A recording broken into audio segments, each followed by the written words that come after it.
Most Texans think sobriety tests are a fair way to prove that they're sober, but they're actually built to make you look drunk. Officers give fast instructions, set you up to fail, then claim you were slurring or off balance, even if you haven't had a drop. I'm Barrett Dye. I've challenged these tests in court for years, and I've seen how often they're twisted to fit the arrest, not the facts. This video breaks down how cops use field sobriety tests to trick you during DWI stops, so you know what to expect, what they're really looking for, and how to protect yourself from bad evidence. Let's start with something most folks don't know. The main goal of field sobriety tests at a DWI stop isn't actually to give you a fair shot at proving you're sober. It's about collecting evidence against you. Here in Texas, the moment you're pulled over on suspicion of DWI, officers are already building a case. Everything they ask you to do, from walking a straight line to following the pen with your eyes, is carefully chosen to make you look impaired.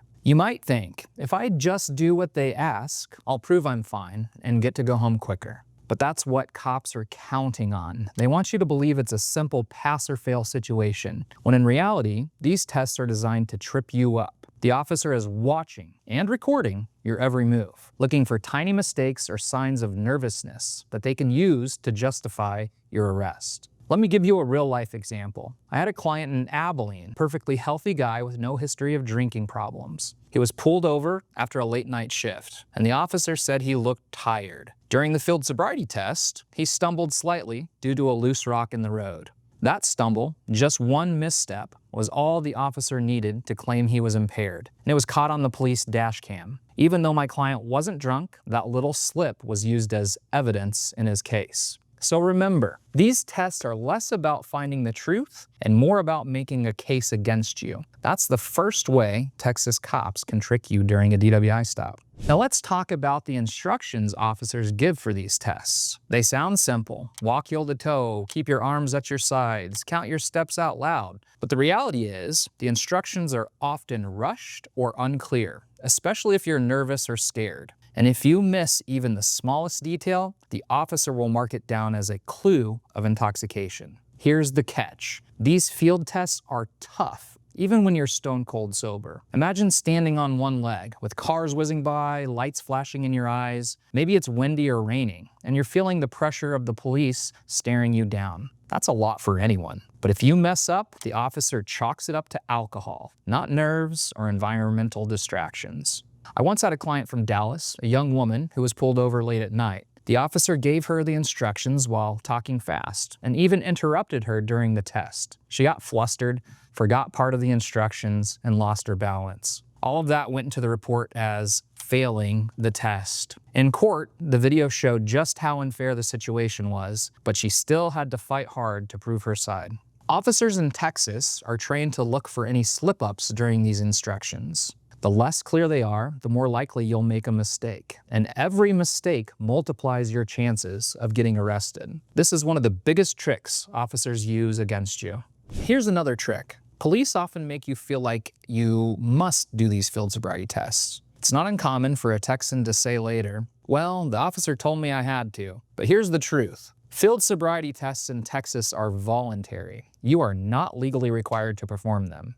Officers often use language like, "Okay, step out of the car, we're gonna do a couple of tests." Or they'll say, "Let's check to see if you're all right to drive." They don't ask if you want to take the test, they just act like it's required, and most folks don't know the difference. They don't know any better. What the officer is doing is counting on your cooperation to build their case. The more you do, the more evidence they can collect. If you refuse, they might try to make you feel guilty or threaten you with arrest right there. But here's the truth: you have the right to politely refuse field sobriety tests in Texas. Yes, you might still get arrested, but you'll give the prosecution less ammunition to use against you later on. I had a client in the Panhandle who knew this. When the officer asked him to step out and do the tests, he calmly said, "I'd prefer not to." The officer tried to pressure him, but my client stood firm. Later in court, the officer had a lot less evidence to work with, and the case was much easier to defend. Don't let the pressure trick you.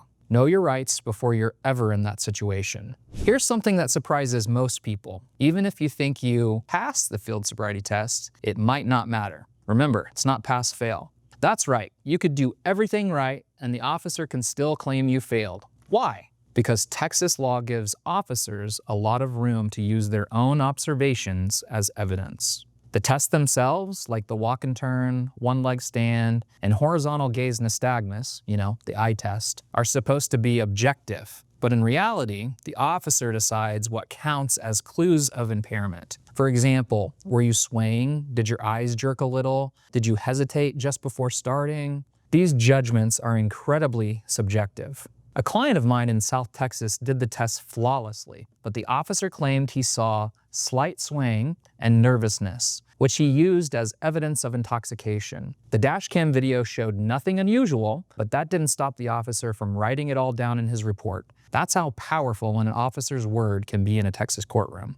So, even if you feel confidence about your performance, remember, the officer gets to decide the outcome. This illusion of objectivity is another way the system tricks you during DWI stops. Now let's talk about something that catches people off guard. The system often ignores legitimate reasons for struggling with sobriety tests. Maybe you have bad knees, are overweight, have inner ear problems, or it's just a rough night with terrible weather. The officer is supposed to take these factors into account, but in reality, most don't. They'll often write in their report, "Suspect did not mention any medical issues," or "Subject appeared unsteady."